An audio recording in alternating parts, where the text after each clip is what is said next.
This is how you make my recipe eggs in a basket. What you need: a pan, a spatula, salt, optional, bread, plate, some butter, and an egg.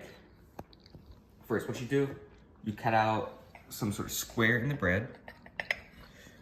It could be any size, but it doesn't really matter. Just no crust. And then that might take a few cuts, or you might have to rip out the bread a little bit. Okay, there you go. Next, once you have that prepped, take your pan, put it onto your stove, and turn it to maybe medium low.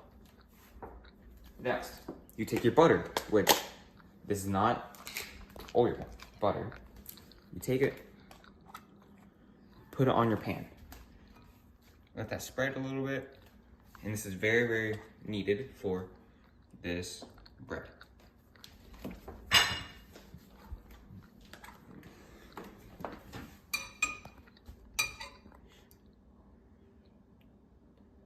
on.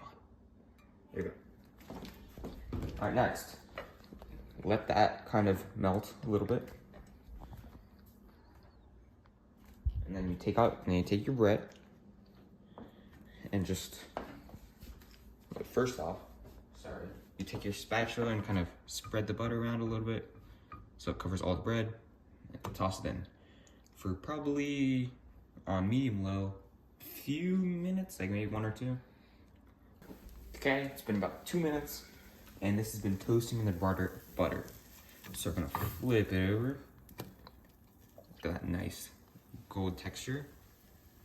Let that cook for a few minutes too.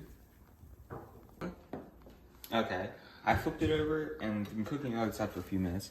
Next, you want to take out your center and then grab an egg, crack it against like perfectly flat table, and then put it into where your hole in the bread is. Then you let that cook for a few minutes also. Maybe turn up the heat just a tad, and then let that cook. All right, yeah, this isn't the most cooked through, but oh well. So you take it, flip it over. That might be a little bit burnt. That's okay. I'd rather have that than have it being undercooked. Go. Okay. Next, you take your spatula, get it under, flip it over, make sure it's cooked. That looks pretty good. And you place your little square bread on top. Now you can eat. All right, that's my clearly world famous eggs in a basket recipe. Bon appetit.